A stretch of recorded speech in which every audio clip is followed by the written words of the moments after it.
Hello friends, welcome back to my channel. ఈరోజు మన cooking ఛానల్లో కారపప్పలండి. కారపప్పల రెసిపీ చూపిస్తున్నాను. ఇంట్లోనే చాలా ఈజీగా క్రిస్పీగా స్నాక్స్ లాగా పిల్లలకు చేసి పెట్టొచ్చండి. శనగపప్పు తీసుకోవాలి, కొద్దిగా పెసరపప్పు కూడా తీసుకొని వీటిని 1 గంట సేపు నానబెట్టుకోవాలండి. మరోపక్క నీళ్ళను వేడి చేసుకోవాలండి. పిండిని జల్లించి పెట్టుకోవాలండి. బియ్య పిండి 1 కేజీ తీసుకున్నానండి. నీళ్ళు బాగా మరగాలండి. ఎంత మరిగితే అంత క్రిస్పీగా వస్తాయండి. పక్కన పచ్చిమిర్చి, కరివేపాకు, కొద్దిగా కొత్తిమీర. కరివేపాకు కొద్దిగా ఎక్కువగానే పడుతుందండి. టేస్ట్కి తగినంత ఉప్పు వేసుకోవాలి, చిటికెడంతా పసుపు వేసుకోవాలి. వీటన్నిటిని మిక్సీ పట్టుకోవాలండి. పట్టుకున్నాక బరకగా పట్టుకోవాలండి. తర్వాత శనగపప్పు వేసుకోవాలి. ఇలా గ్రైండ్ చేసుకోవాలండి. ఈ పిండిలో కొద్దిగా నువ్వులు తీసుకోవాలండి. నువ్వులు వేసుకుంటే టేస్ట్ కూడా చాలా బాగుంటాయండి. పెసరపప్పుని అలానే వేసుకోవాలండి, మిక్సీ చేయకూడదు.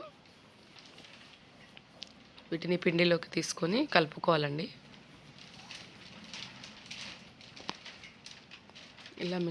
ఇలా కలుపుకోవాలి.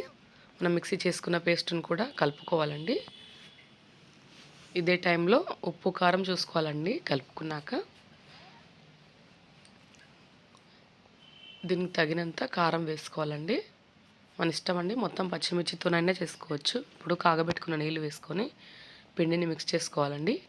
పిండి కాలుతుంది కాబట్టి 1 స్పూన్ తీసుకొని కలుపుకోవాలి. ఇలా పిండి మంచిగా కలుపుకోవాలండి. సాఫ్ట్గా పిండి ఎంత సాఫ్ట్గా వస్తే అంత ఈజీగా వస్తాయండి కారపప్పలు. ఇలా అన్నీ ఉండలు చేసి పక్కన పెట్టుకోవాలండి.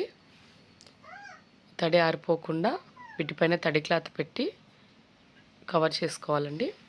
ఒక కవర్ తీసుకొని, మంచి పెద్ద కవర్ తీసుకోవాలండి. చాలా ఈజీగా వస్తాయండి. ఇలా దీని చుట్టూ ఆయిల్ రాసుకొని ఇలా ఒక్కొక్క ఉండ పెట్టుకోవాలండి. అన్నీ ఒకేసారి వస్తాయండి. ఇలా చేసుకుంటే చాలా తొందరగా కూడా అయిపోతాయి.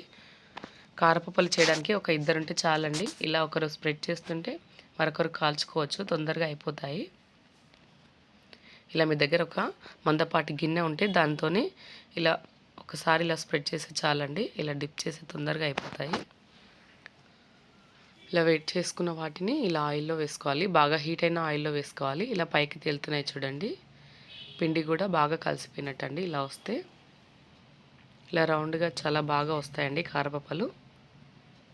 ఇలాగే మరికొన్ని వాటిని చేసుకోవాలి. ఇలా అన్నిటిని చేసుకొని ఆయిల్లో డీప్ ఫ్రై చేసుకోవాలండి. అంతేనండి. చాలా ఈజీగా ఇంట్లోనే కారపప్పలు పిల్లలకు స్నాక్స్ టైంలో పెట్టొచ్చు. Please friends, subscribe to my channel, like చేయండి ప్లీజ్.